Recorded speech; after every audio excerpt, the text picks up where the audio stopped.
소리로 읽어보겠습니다. 시작. 생배 조각을 낡은 옷에 붙이는 자가 없나니 만일 그렇게 끼우면 기운 새 것이 낡은 것을 당기어 헤어짐이 더하게 되느니라. 새 포도주는 낡은 가죽 부대에 넣는 자가 없나니 만일 그렇게 하면 새 포도주가 부대를 터뜨려 포도주와 부대를 버리게 되느니라. 오직 새 포도주는 새 부대에 넣느니라 하시니라. 아멘. 오직 새 포도주는 새 부대에 넣느니라 하시니라. 마가복음 15번째 시간으로요. 새 포도주는 새 부대에. 너무 관용적인 일반적인 용어죠. 새 포도주는 네오스 오이네스고요. 새 부대는 카이노스 아스코스예요. 지난주에 이제 새가 앞에 새 네오스는 하나님의 그 신적이고 초월적이고 건네주시는 차원의 새, 본질과 근원으로서의 새 것이라 그랬고, 카이노스는 팔라이오스의 변화, 오래된 것, 옛 것의 그 언약적 변화, 새롭게 되는 것 차원에서의 카이노스라고 했죠. 그러니까 복음이 우리를 변화시킨다라고 할 때 그 변화는 우리의 그 인간성과 본성의 본질을 바꾸는 게 긴 거예요, 아닌 거예요? 아닌 거죠. 그러니까 우리가 신앙생활 하거나 역사와 사람들과의 관계에서 조심하고 유의해야 할 게, 왜 쟤는 안 변해? 라고 이렇게 질문을 하잖아요. 혹은 왜 나는 이렇게 안 변해? 이렇게. 우리 변하지 않죠. 여전히 우리는 그 본질에 나죠. 선악과 먹고 태어난 그 언약 안에 있는 이 율법의 세상 안에 있는 나로서의 그 나는 변하지 않죠. 그 변하지 않는 것을 억지로 변화시키려고 하는 것 자체가 무리이죠. 뒤에 나중에 나누겠지만 그거는 변화되어져야 할 어떤 악한 상태나 혹은 모자란 상태가 아니라는 거죠. 그렇죠? 우리의 본성, 성향. 우리 권사님, 장로님 마음에 드세요? 나 본성, 나 성향. 요즘 하도 제가 이제 바쁘게 사니까 거울 볼 때가 진짜 없더라고요. 일주일 동안 오늘 처음 아침에 거울 봤어요. 이렇게 넥타이 매면서 많이 변했더라고요. 난 늙어지고. 가끔 요즘에 그 유튜브 이제 옛날 설교 정리하면서 다시 이렇게 그 폴더 파일 작업하고 있는데 6년 전, 5년 전 그 설교 영상 본 적 있으세요 혹시요? 제 거? 어우, 아주 되게 젊더라. 피부도 뽀얗고 아주 좀 오버하면 학생처럼 이렇게 보이는데 어느 순간 머리도 많이 빠지고 늙었더라고요. 변하죠. 그 생리적이고 육체적인 거. 근데 진짜 변하지 않죠. 그러니까 여기서 우리가 주의해야, 조심해야 되죠. 변해지고 있는 나 속에서 변하지 않는 나. 그럼 거기에 대한 도덕적 판단을 어떻게 해야 되냐라는 걸 이제 네오스적 새 것과 카이노스적 새 것, 전의 그 팔라이오스적 옛 것으로 지난주 이제 얘기 나누었던 게 지난주 설교고요. 오늘은 이어서 약간 반복되는 부분도 있지만 새 포도주와 새 부대를 한 번 더 얘기하고 이 본문을 마치면 마가복음이나 마태복음이나 누가복음에 있는 이 본문들이 다 동일하게 이제 설명된다고 생각이 됩니다. 자, 진리의 생배조각 제가 먼저 읽어볼게요. 생배조각 아그나포스 라코스 에피플레마는 사람의 손을 거치지 않는 바느질하지 않는 천을 의미하는 것으로 예수가 자신의 육체를 통해서 우리에게 건네주신 진리의 말씀, 영의 말씀을 의미하는 것이 이제 생배 조각이라고 해서 호지 않는 그 예수님의 옷처럼요.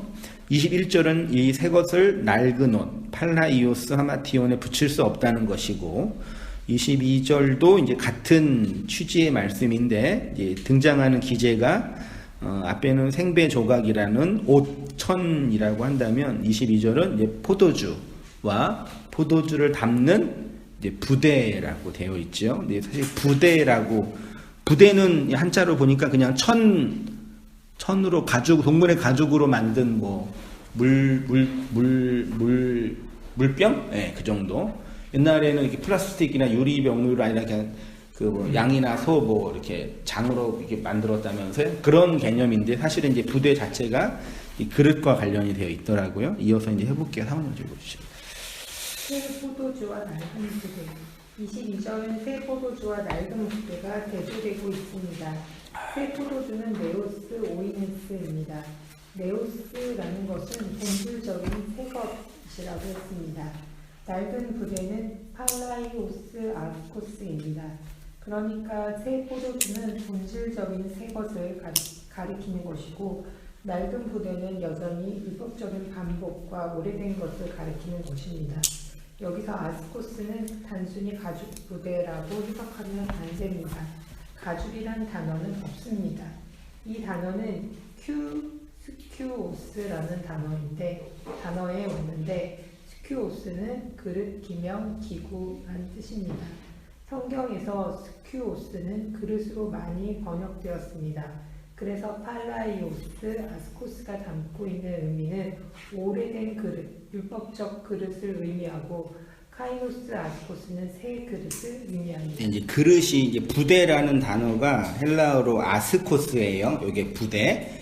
그러니까 원래 이 부대는 가죽 부대고, 그래서 이제 앞에 새 가죽 부대라는 개념인데, 그 아스코스가 단어를 보니까 스큐오스라는 단어에서 왔어요. 이렇게 사전을 보니까요. 근데 스큐오스는 그 헬라어 4632번에 되어 있는데, 이게 그릇, 혹은 물건, 혹은 기명이라고 되어 있고, 성경에서 이 스큐오스, 그릇과 기명은 주로 어디에 사용이 됐어요? 네, 성전. 그러니까 기명이라는 개념 자체가 이미 성전에 사용된 그릇이고, 성전, 성막에는 수많은 그릇과 기명, 물건들이 있었죠. 그 그릇과 기명들은 이미 하나님의 그 진리를 담는 그릇으로 사용이 된 거죠. 그래서 요 개념을 이제 사도행전 9장 15절에서 보면 주께서 가라사대 가라, 이 사람은 내 이름을 이방인과 임금들과 이스라엘 자손들 앞에 전하기 위하여 택한 나의 그릇. 이게 아나니아가 눈먼 바울에게 이제 하나님이 아나니아를 바울에게 가라고 할 때 한 말인데, 하나님이 아나니아의 그 바울은 어떤 존재냐면은 내가 택한 그릇이다. 다시 구약적으로 말하면 구약의 기명과 같은 뭘 내가 설명하기 위한 그릇으로서의 바울이다. 그 얘기를 한 거고, 요건 동일하게 오늘 우리에게도 나타나고 있는 이야기죠. 예. 하나님이 우리를 하나님의 나라, 이스라엘 자손들 앞에 전하기 위해 택한 하나님의 그릇이라고 불러주시는 거죠. 그 이야기가, 그래서 바울은 평생 동안 그 다메섹 회심 이후에 하나님으로부터 보내어진 그릇으로서의 성전의 기명으로서의 사역을 감당한 거죠. 존재와 기능으로. 그래서 로마서에는 이렇게 이제 표현됐어요. 같이 한번 읽어보겠습니다. 시작. 독이 장이가 진흙 한 덩이로 하나는 개이 쓸 그릇을, 하나는 천이 쓸 그릇을 만들 권한이 없느냐. 만일 하나님이 그의 진노를 보이시고 알게 하고자 하사 멸하기로 준비한 진노의 그릇을 오래 참으심으로 관용하시고, 또한 영광 받기로 예비하신 바 긍휼의 그릇에 대하여 이 영광의 풍성함을 알게 하고자 하셨을지라도 무슨 말 하리요. 요 그릇은 우리니 곧 유대인 중에서뿐 아니라 이방 중에서도 부르신 자니라. 이 4절에 이 그릇은 누구래요?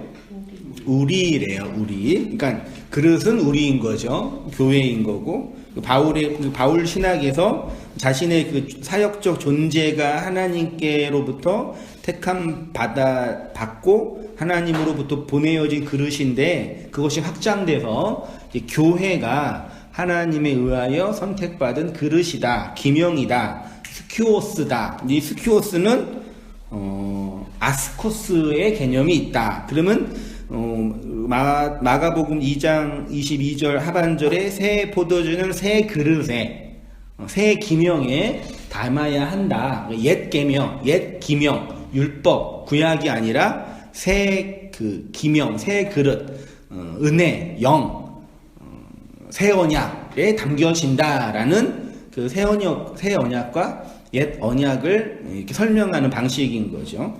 자, 진리의 그릇으로 교회를 부르신 이어서 권사님. 24절에 바울은 그 그릇을 우리라고 합니다. 그러니까 복음에서 부대라는 것은 교회에 관한 이야기인 것입니다. 그리스도의 복음을 담은 그릇으로 우리에 대한 이야기를 하고 있는 것입니다. 특히 스키오스는 성경에서 성결의 규명을 가르칠 때 사용되었습니다.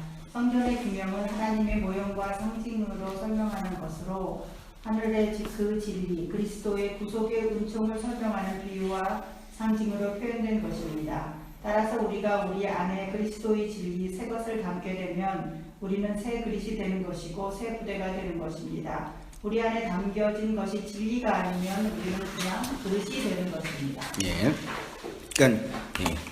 그러니까 보배를 담은 질그릇과 그냥 질그릇은 다르겠지요. 보배를 담은 질그릇이 깨지면 뭐가 드러나요? 보배가 사실 보물이거든요. 데사우로스요. 보물이 드러나고 보석이 드러나지만 그냥 질그릇이 깨지면 그걸 뭐라 그래요? 그걸 아폴림이 멸망받는다. 그러니까 깨지는 거는 매 한 가지죠. 그렇죠? 네, 깨져서 어떻게 무엇을 드러내냐의 이제 영역인 거죠. 고린도후서는 제가 읽어볼게요.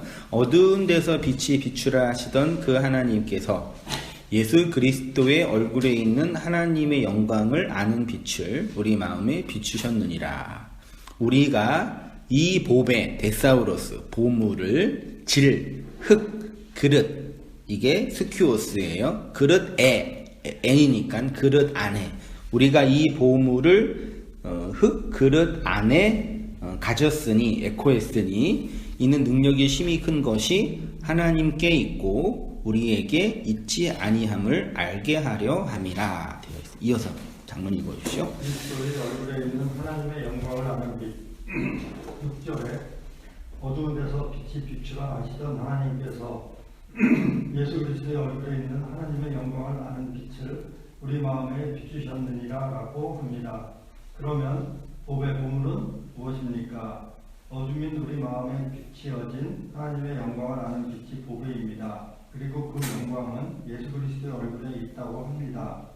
여기서 얼굴이 프로소폰입니다. 얼굴이라는 단어가 얼의 모양입니다. 얼은 영이라고 할 수 있습니까? 예수 그리스도의 얼굴에 있는 하나님의 영광을 아는 빛을 마음에 비춘 그것을 보배라고 하는 것입니다. 그 보배를 마음에 가지고 있으면 그 사람이 보배를 가진 질그릇이라는 것입니다. 여기 그릇이 스키오스입니다. 내용을 담는 그릇입니다. 그러니까 새 포도주와 새 부대는 하나님의 진리, 새 것으로 나타나는 그 하나님의 진리와 그 진리를 담는 그릇에 관한 말씀입니다. 네, 그렇죠. 그래서 그러면 낡은 부대는 무엇을 말하는 것이겠습니까? 요 낡은 부대, 진리와는 상관이 없는 율법의 그릇, 진노의 그릇, 멸망의 그릇을 말하는 것으로 낡은 그릇, 팔라이오스 아스코스는 그 마음 안에 율법이 헛된 양식으로 담겨져 있어서 새 포도주 진리가 담길 공간이 없다는 것입니다. 못 담는다는 것입니다. 새 포도주는 낡은 그릇에 담겨질 수 없습니다. 반드시 옛 것이 먼저 비워지게 되고 그렇지 않고 새 포도주인 진리가 낡은 그릇에 담겨버리게 되면 새 포도주가 낡은 가죽 부대를 산상조각 낸다고 합니다. 새 포도주가 부대를 터트려 라고 할 때 요 터트려가 레기님인데 찢다, 산산조각내다, 가루로 만들다 라는 뜻으로 새 포도주가 낡은 그릇을 산산조각으로 부수어 버린다고 합니다. 성경에서 율법을 표현할 때 조각난 것, 부스러기, 깨진 것으로 표현합니다. 그래서 율법을 가루로 부수어진 모래라고 표현하죠.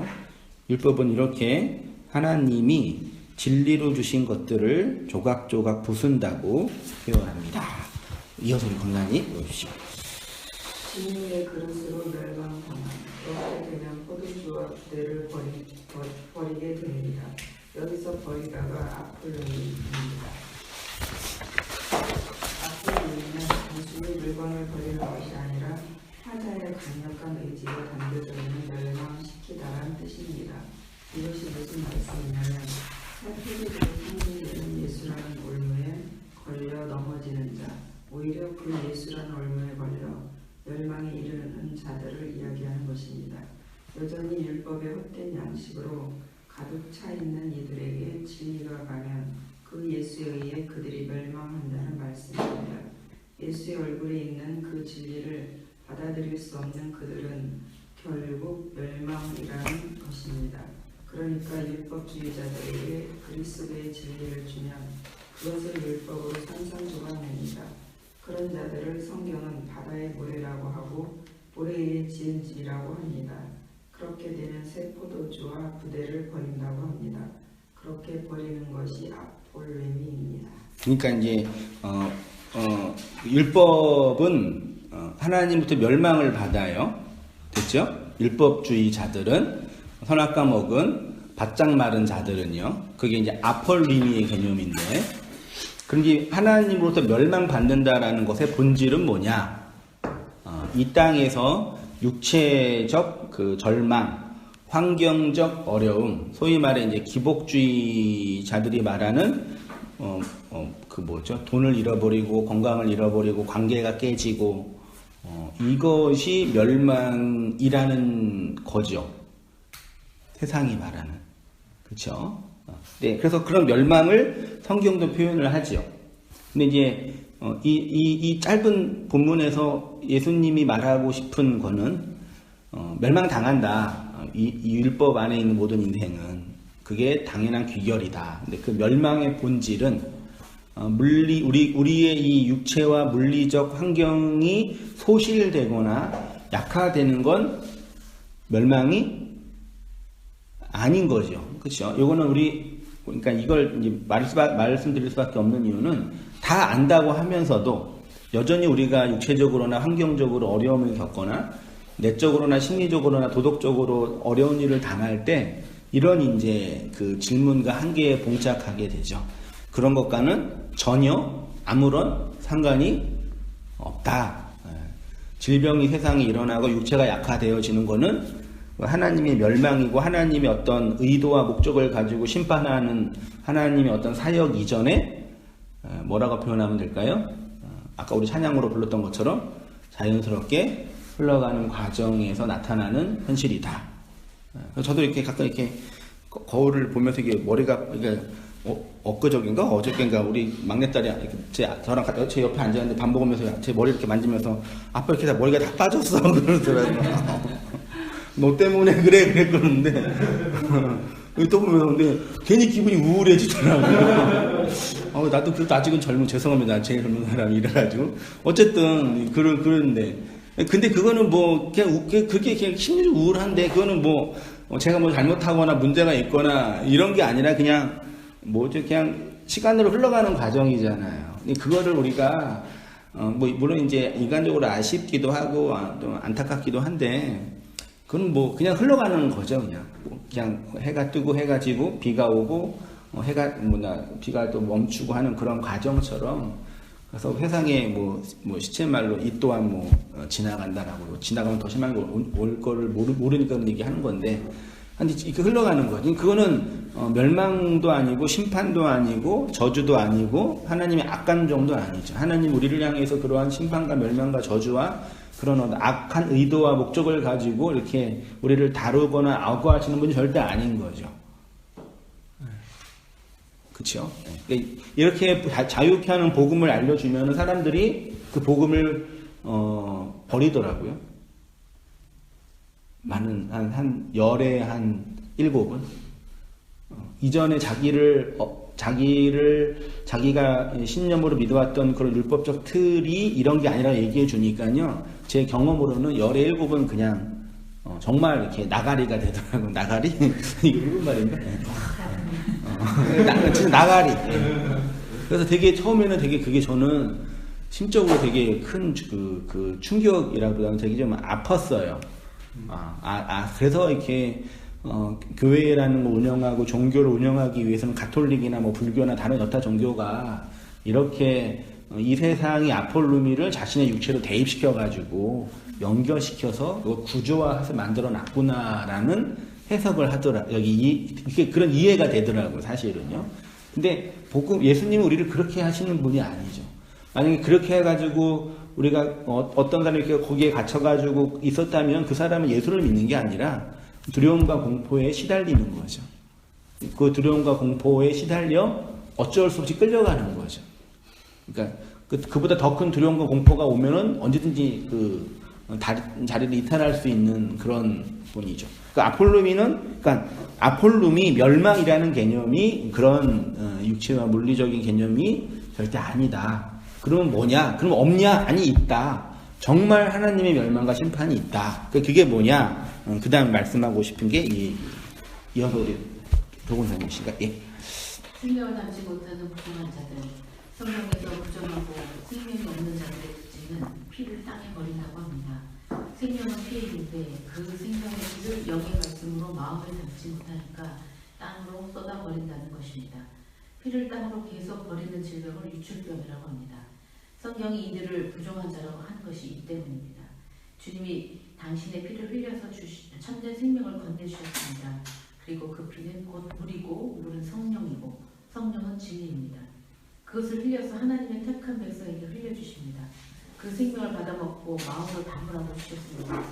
그런데 그 생명, 그 피를 담지 못하고 이 땅으로 흘려버리면 그것이 곧 멸망입니다.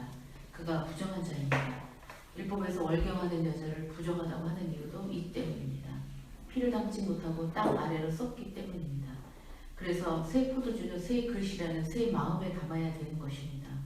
그러니까 반대로 보면 낡은 그릇은 절대로 진리의 양식을 먹을 수 없다는 말씀입니다. 그래서 금식의 이야기에 이런 이야기가 붙어있는 것입니다. 그들은 매일 공갈빵 같은 속을 채울 수 없는 거짓된 양식을 먹고 있는 것입니다. 이렇게 복음은 새 그릇에 담겨지는 새 포도주로 설명이 됐습니다.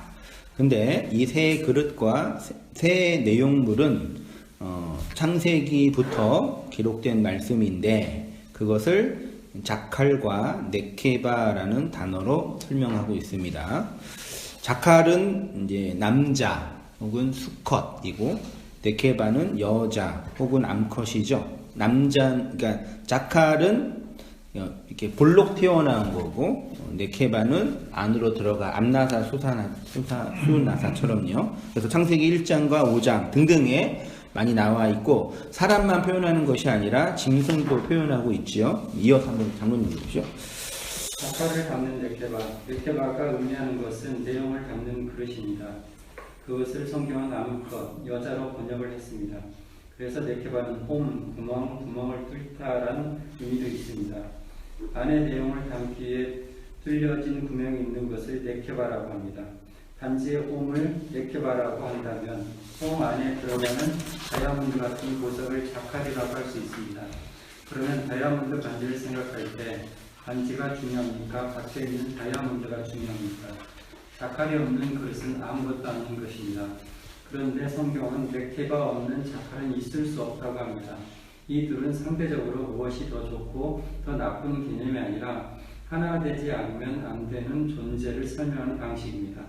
짝이 되지 않으면 아무런 의미가 없는 것이 바로 자칼과 네케바가 담고 있는 의미입니다. 네, 사실 자칼은 네케바 없이 존재할 수 없습니다. 흔히 이제 자칼은 남성성, 네케바는 여성성이고 인류 문명은 여자보다는 남성을 더 중요한 것으로 여겨왔지요. 왜요? 그게 생산력, 뭐죠? 이 세상에서 이제 먹고 살고 농사하고 경쟁하고 돈 벌고 전쟁하는데 자칼이 더 유용하니까요. 그래서 언제나 그래왔죠.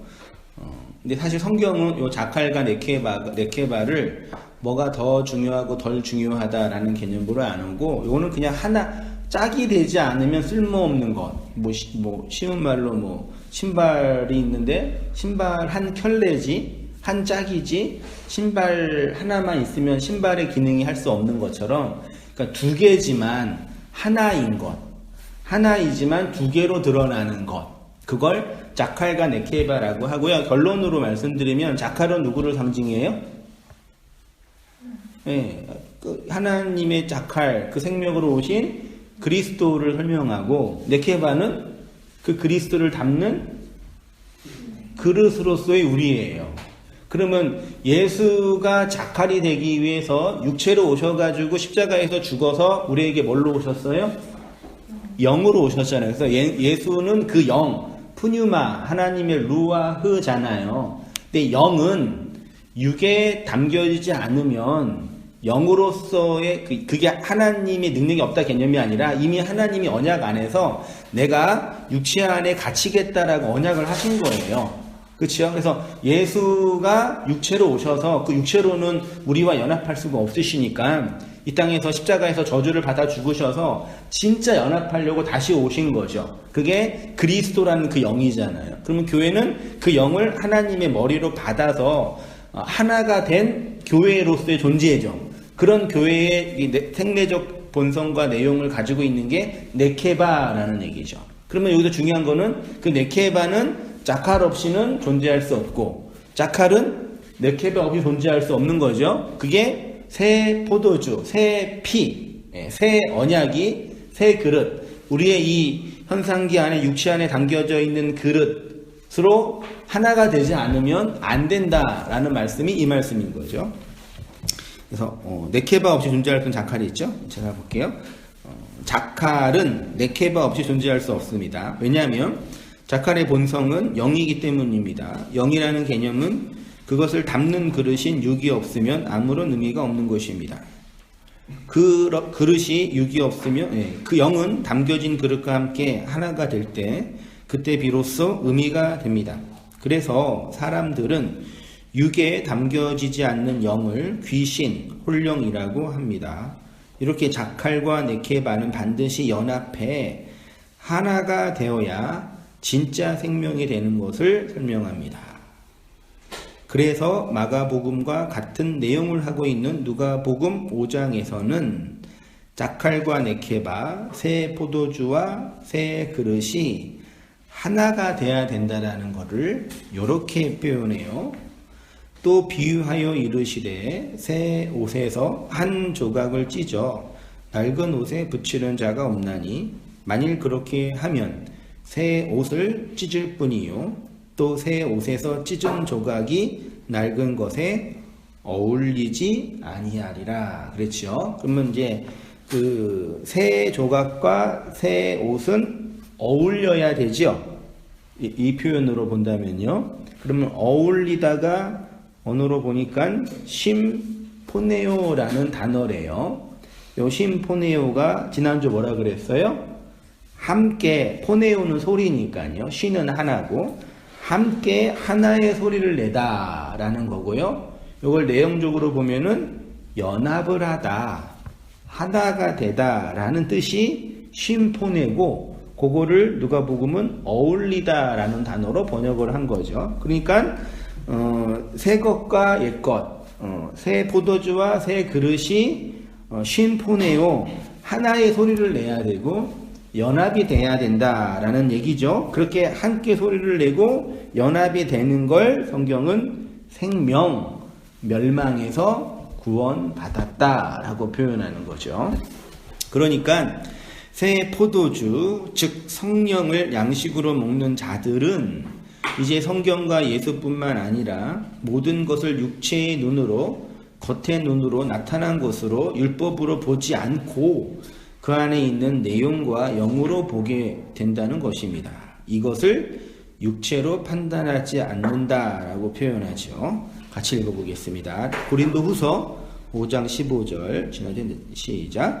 그가 모든 사람을 대신하여 죽으심은 살아있는 자들로 하여금 다시는 그 자신을 위하여 살지 않고 오직 그들을 대신하여 죽었다가 다시 살아나신 이를 위하여 살게 하려 합니다. 그러므로 우리가 이제부터는 어린부터 육신을 따라 알지 아니하노니 비록 우리가 그도 육신을 따라 알았으나 이제부터는 그같이 알지 아니하노라. 그런즉 누구든지 그리스도 안에 있으면 새로운 피조물이라. 이전 것은 지나갔으니 보라 새 것이 되었도다. 17절에 새 것이 된 것에 대한 설명을 15, 16절이 하고 있는데 뭐 예수님의 죽으심, 살아남 얘기하고 16절 잘 보세요. 그러므로 우리가 예수가 죽었어요. 대신해서 그러므로 우리가 어떤 사람도 육신을 따라 알지 아니하노라 그랬죠. 여기 어떤 사람은 어떤 사람이에요? 그러니까 그러므로는 15절을 연결하는 거죠. 15절은 예수의 죽음과 살아남을 설명하죠. 그러므로 했죠. 예수가 죽었어, 우리를 위해서. 그런데 그러니까 그렇게 됐어. 그러니까 그러므로 어떤 사람도 육체로 보지 않아. 그럼 어떤 사람은 누구예요? 이게 우리가 예수님이 우리를 죽었으니까 이제 이 세상의 사람들을 육체로 보지 않고 뭘로 봐요? 제가 조건사님을 육체로 보지 않고 뭘로 봐요? 영으로 보는 거죠. 그래요? 그러니까 예수님이 날 위해 죽었으니까 이제 나는 이 세상을 영으로 본다. 그 개념이 아니에요. 여기에 어떤 사람은 그냥 어떤 한 사람이 아니라 앞에서 말한 누구예요? 죽었다가 다시 산 예수예요. 쉽게 말하면 더 이상 나는 예수를 뭘로 보지 않는다? 육체로 보지 않는다. 그 뜻이에요. 그러니까 세피점이 된. 그러니까 15, 16, 16절은 되게 중요한 그 논리와 내용이에요. 15절은 예수가 모든 사람들을 위하여 우리를 위하여 대신 죽고 죽음과 부활을 설명하고 예수의 그 사역을 설명하고 16절은 그 사역이 우리에게 어떤 효과를 주었는데 어떤 효과를 줬냐면 이 세상을 육으로 보지 않고 영으로 본다는 얘기가 아니에요. 에? 우리는 다 사람을 뭘로 봐요? 그 사람 겉모습으로 보지. 아닌가요? 그 사람의 외모, 그 사람의 목소리, 그 사람의 태도, 그 사람의 느낌, 요걸 보지. 속을 볼 수 있으세요? 제 속 보이세요? 아, 보시나 보구나. 그러니까 그 사람의 속을 봐요? 우리가요? 그런 거 없어요. 그런 게 어디 있어요? 관심법 쓰는 사람 있다고 하는데 속을 보는 게 아니라 우리는 그냥 겉으로 드러난 이 파편과 조각으로 있는 이 세상을 보는 것 뿐이에요. 잘 보세요. 우리 사람을 볼 때 제가 이 사람을 이 부분만 보잖아요. 한 부분만. 근데 이 한 부분은 이 사람 전체의 한 부분인 거잖아요. 그러니까 영으로 본다는 얘기는 굳이 말하자면 그 전체가 보이는 거죠. 이 한 부분을 통해서. 여기서 말하는 어떤 사람은 그냥 우리가 이 세상을 다르게 본다라는 개념이 아니라 그냥 예수를 육체로 보지 않는다 얘기예요. 할렐루야. 이게 복음이에요. 근데 여전히 사람들은 예수를 육으로 보죠. 육체로 보잖아요. 오죽했으면 가톨릭은 그 죽은 예수를 십자가에 지금도 매달아 놓고 맨날 보고 있겠어요? 네. 영은 볼 수 있는 게 아니니까요. 여기 되게 중요한 신학적, 내적 전환이에요. 예수를 육체로 보세요? 영으로 보세요? 이렇게 질문하면 영으로. 그 육체의 예수는 뭐냐? 이런 질문도 나오겠죠. 자, 그게 이제 살아있는 것이 새 것입니다. 라고 누구 차례신가요? 누구 차례시죠? 사모님이신가? 산 자들은 새 것이 된 자들입니다. 이들은 자신 즉 옛것을 위하여 살지 않고 오직 죽었다가 다시 사신 자, 즉 그리스도 새 남편을 위하여 살게 된다고 합니다. 그래서 이제는 아무 사람도 육체대로 알지 않게 되는 것입니다. 무엇보다 그리스도를 육체대로 알지 않게 된다는 것입니다. 사람들은 첫 번째 남편 그리스도 예수를 육체로 압니다. 겉으로 나타난 율법으로 보이신 그 희생 제물로 안다는 것입니다. 그래서 고작해야 내 소원과 꿈을 들어주시는 분 정도로 이해하는 것입니다. 그러나 그리스도 안에 있는 새로운 자들은 예수를 새 포도주, 새 남편으로 알아 진정한 쉼포메오 같은 말 연합이 됩니다. 성경은 그렇지 못한 자를 부정한 자, 그렇게 된 자를 정결한 자라고 합니다. 하나님이 넣어주신 자칼로서 그 피를 담지 못하고 아래로 하열하니까 부정하다고 하는 것입니다. 그런데 여전히 사람들은 묵은 포도주를 마시고 새 것을 원하는 자가 없나니 이는 묵은 것이 좋다 함이라 그랬죠. 이 묵은 것이 오래된 거예요. 그러니까 육체로 오신 첫 번째 남편으로 오신 그 예수가 자기한테 좋은 거지. 영으로 오신 나와 연합 하나 되기에 오신 그 그리스도를 거부한다라는 얘기죠. 선악과 먹은 사람의 본성은 새 것보다 묵은 것을 좋아합니다. 자신의 아를 지키고 보존할 수 있는 묵은 것, 팔라이오스를 좋아한다는 것입니다. 그런데 성경은 그리스도 안에 있으면 새로운 피조물, 카이노스 크리티스가 된다고 합니다. 하나님의 네오스를 받아서 그 묵은 것, 팔라이오스를 벗어버리고 카이노스의 새 것이 되는 것입니다. 이렇게 새로운 피조물이 된 카이노스는 그의 본질이 바뀐 것이 아니라 그의 신분과 그들에 대한 하나님의 평가가 바뀐 것입니다. 요거를 이제 신학적으로는 칭의라고 교회가 정리를 했죠. 여기에만 머물러 있으면 안 되고 나를 향한 하나님의 평가와 신분이 바뀐 거를 그 하나님을 통해서 알게 되는 거죠. 뭘 알아요? 내가 은혜로 말미암아 도덕적으로 성화되어지고 변화되어지고 있구나를 아는 게 아니라, 이해되세요? 내가 예수를 잘 믿고 은혜를 받고 능력을 받아서 도덕적으로든 혹은 내적으로든 이렇게 변화되어지고 있다라는 것을 아는 게 아니라 여전히 나는 그 나인데 이 나가 하나님의 네오스, 새 것으로 말미암아 카이노스가 되고 있음을 하나님의 마음과 하나님의 평가로 아는 거죠. 그러니까 여기에서 그러면 나라는 존재의 평가론적인 주체성이 나에게 있어요? 하나님에게 있어요? 하나님께 있잖아요. 그래서 힘든 거예요. 왜요? 우리는 끊임없이 나라는 것에 대한 평가의 주체성을 누구한테 얻고 싶어요? 나에게. 인류가 가장 힘들어하는 게 뭔지 아세요? 사람이 가장 힘들어하는 게 내가 원하지 않은 환경 속에서 나의 힘으로는 도저히 통제가 불가능한 환경 속에 집어져 있는 거. 그 우리는 불안과 공포를 감지하거든요. 그건 인간은 견딜 수가 없어. 근데 마치 나라는 존재에 대한 평가를 하나님이 하신다는 얘기는 그런 위치에 빠져든 거, 들어간 거예요. 그래서 못 견디는 거예요, 어떤 분들은. 근데 하나님 은혜를 입은 자들에게는 이 지점에서의 변화가 있는 거죠.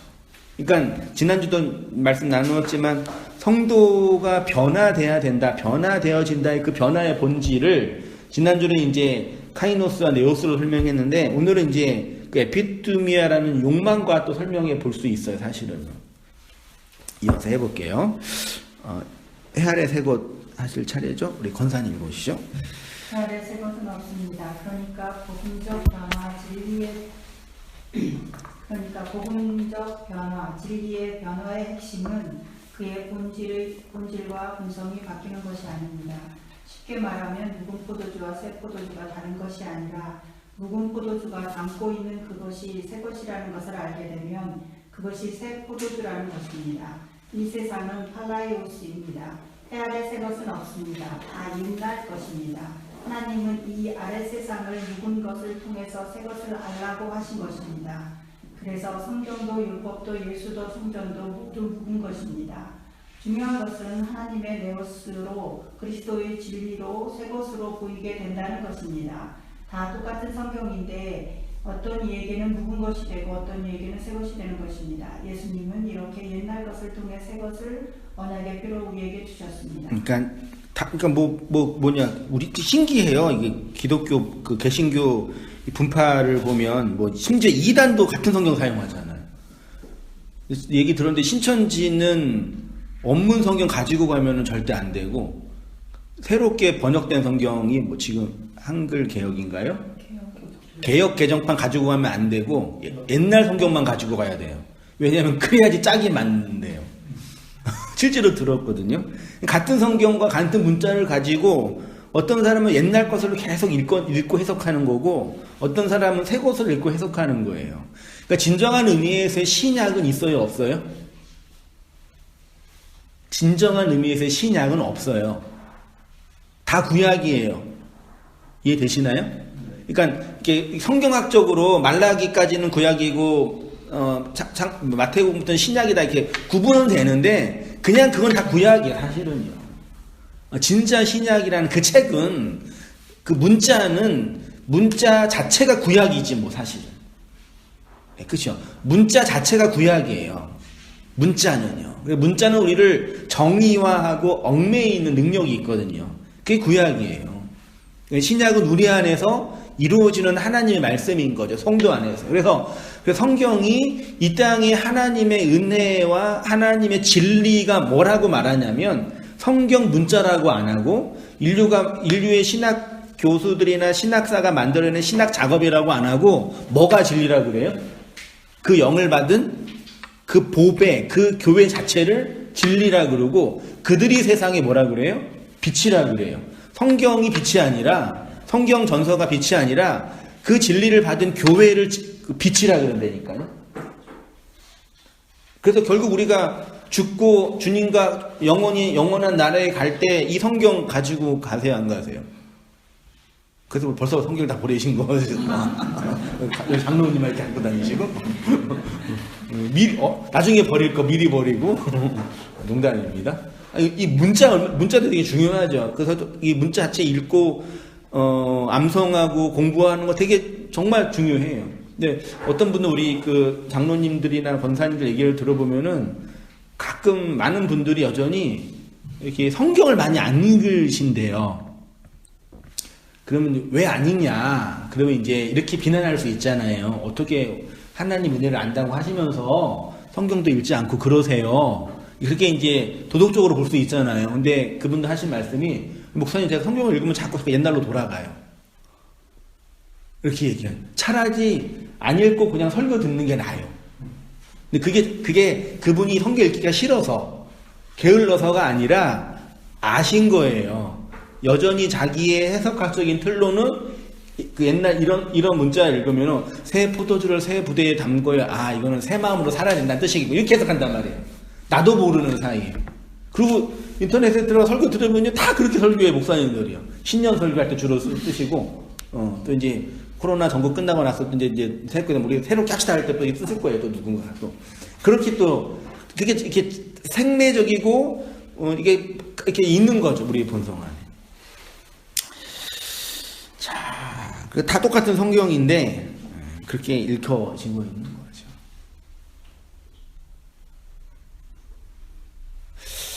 마태복음 26장 27절 같이 읽어보시겠습니다. 시작.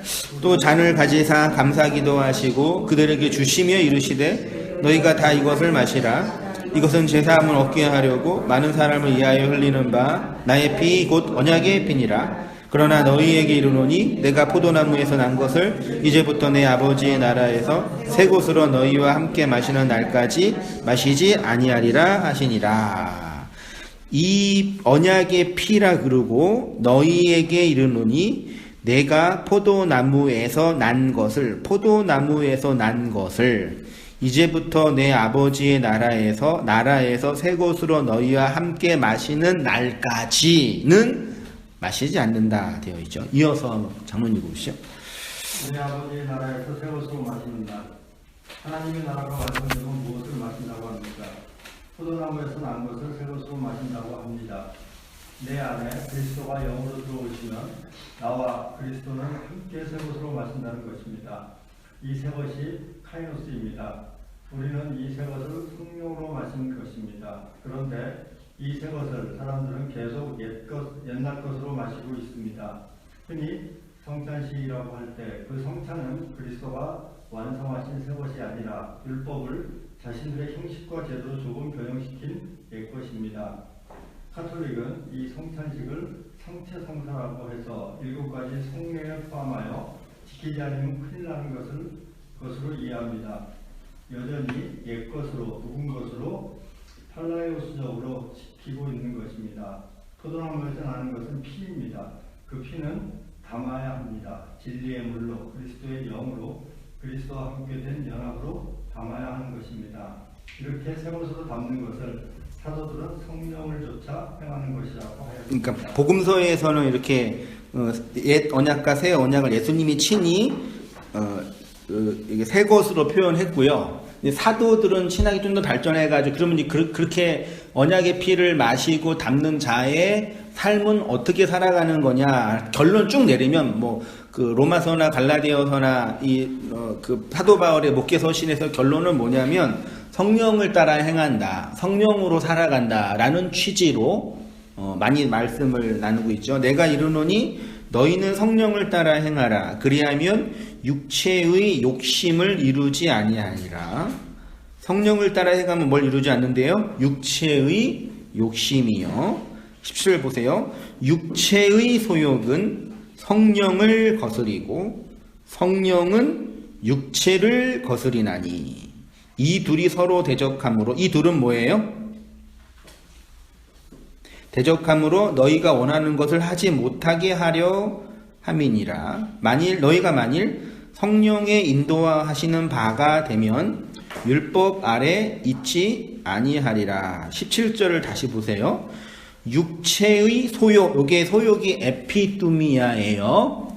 에피두미아. 육체의 에피두미아는 성령을 거스리고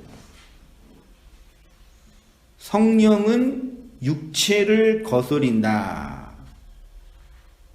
앞절에 주어는 육체의 소욕이죠. 뒷구절의 주어는 성령이죠. 좀 맞지 않잖아요.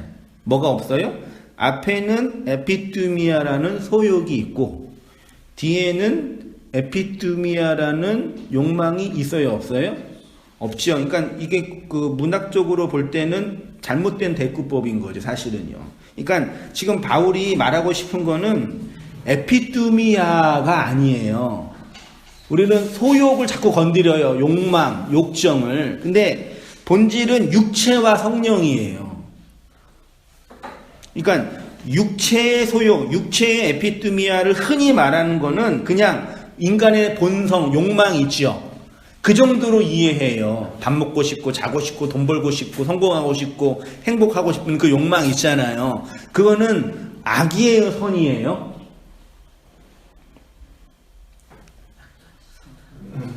그치요? 근데 소욕, 욕망, 욕정 이런 느낌은 뭐예요? 심지어 색욕 이런 느낌 다 안 좋죠.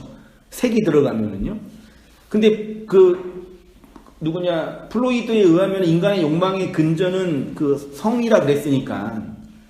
그러니까 성이 욕망이거든, 사실은요. 인간학적으로 보면은요. 그러니까 색욕, 소욕, 욕망 이거 자체는 그러니까 한자의 욕이란 자체가 되게 좀 부정적인 의미인데 성경이 말하는 이 소욕은 그 욕이 아니라 에피두미아예요.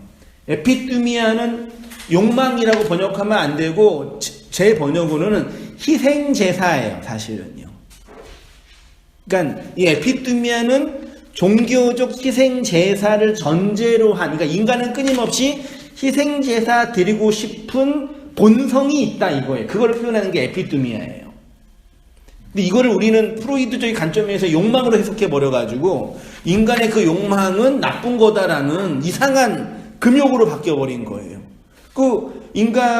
메슬로가 말한 인간의 5대 욕구 있잖아요. 안전 욕구, 사회적 욕구, 친교의 욕구. 이 욕구가 좋은 거예요, 나쁜 거예요? 그거 없으면 사람은 죽어요. 에? 지금 전쟁통인데 불안하지 않으면 그거 정신병자잖아요. 그러니까 인간은 자기를 보호하기 위해서 육체를 보호하기 위해서 그런 본성이 있잖아요. 그거는 에피뚜미아가 아니에요. 그냥 본성이에요, 본성. 이게 성향이라 그럴까요? 성향 본성. 성경에 말하는 이 소욕으로 번역된 에피뚜미아는 희생제사 바치고 싶은 본성. 예수를 육체로 보고 싶은 본성. 예수가 육체로 있어야지만 내가 그 예수로 나의 나라가 확장이 되니까.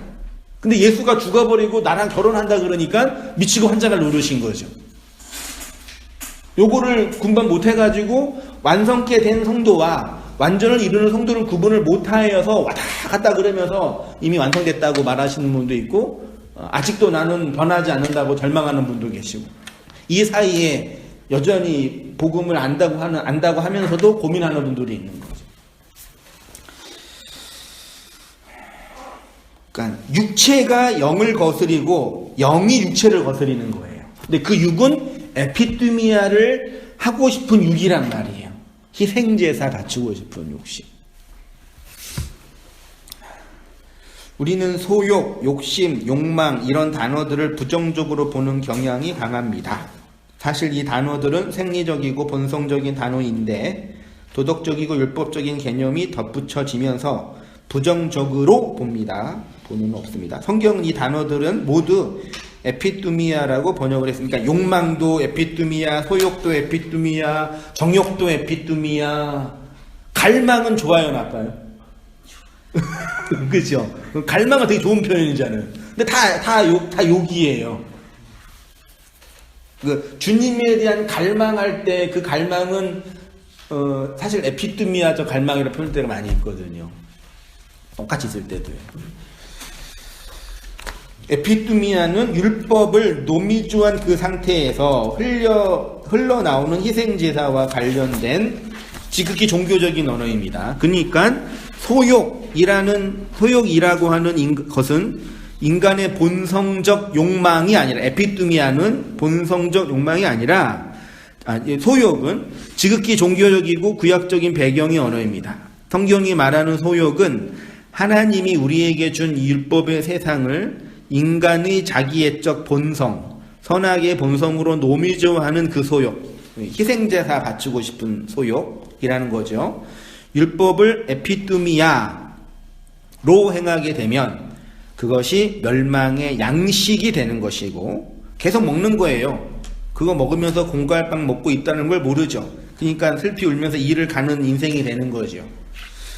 그 에피뚜미아를 금하는 율법을 통해 에피뚜미아를 하지 않게 되면 그것을 금식, 더 이상 희생제사 드리지 않는 자, 그 욕망, 에피뚜미아가 죽었다라고 표현할 수 있는 거죠. 자, 마지막이네요. 우리는 하늘에서 내리는 말씀이라는 양식을 참 양식으로 먹어야 새로운 피조물의 삶을 살 수 있는 새 것이 된 자들입니다. 근데 그 하늘의 말씀은 이 시간과 공간과 인간의 제한된 이성 속으로 내려와야 하기 때문에 아래 것이라는 그릇에 담겨 오게 된 것입니다. 그래서 하나님의 은혜를 입지 못한 사람들의 눈에는 그냥 껍데기와 형식과 반복되는 묵은 것으로 밖에 보이지 않는 것입니다. 근데 하나님은 은혜를 입은 사람들에게 그것을 주신 하나님의 마음을 알게 하는 진리로 보게 됩니다. 새 포도주 많은 사람을 위하여 흘리신 그 언약의 피는 새 그릇에 담겨지는 것입니다. 그래서 이미 우리 안에서 완성된 하나님의 나라에서 새 것으로 먹어 이 세상에 대하여 금식하는 자들이 되는 것입니다. 하나님은 당신의 새 포도주를 새 그릇에 담으셔서 이미 완성된 하나님의 나라를 이 역사를 통해 우리 안에서 이루어 가십니다. 그래서 새 포도주는 새 부대에 담겨지는 것입니다. 기도하겠습니다. 하나님 아버지, 고단하고 힘든 환경과 시간 속에서 우리 주님의 언약과 그 새 언약의 피를 배우고 나누고 그리고 깨닫게 하여 주시니 감사합니다. 흘러가고 지나가는 이 아래의 세상에서 우리에게 그 사랑과 그 다스림과 은혜를 알라고 건네주신 이 아래의 것들을 통해 하나님의 영원하고 무궁한 사랑의 은총을 받아서 그 언약으로 살아가는 저희 모든 삶들 되어지도록 아버지 인도하여 주옵소서.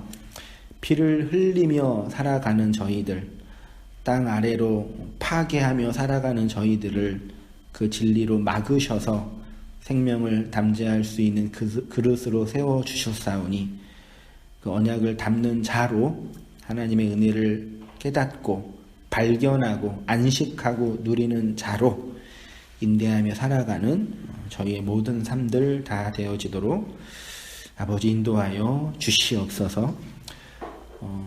힘든 세상을 걸어가면 걸어갈수록 이 하나님의 말씀이 소중하고 그 언약이 귀하며 그 교회들의 연합이 아름다운 것임을 또한 고백하고 발견하게 됩니다. 주님이 세워질 그 영원한 나라가 이루어지기까지 우리 안에 이루시는 하나님의 열심을 보면서 그 안에서 승복하고 믿음으로 살아가는 저희의 모든 삶들 되어지도록 아버지 인도하여 주시옵소서. 이제는 우리 주 예수 그리스도의 은혜와 하나님 아버지의 크신 사랑과 성령의 교통하심이 사랑하는 모든 성도님들의 삶 속에 지금부터 영원까지 함께 있을지어다. 아멘.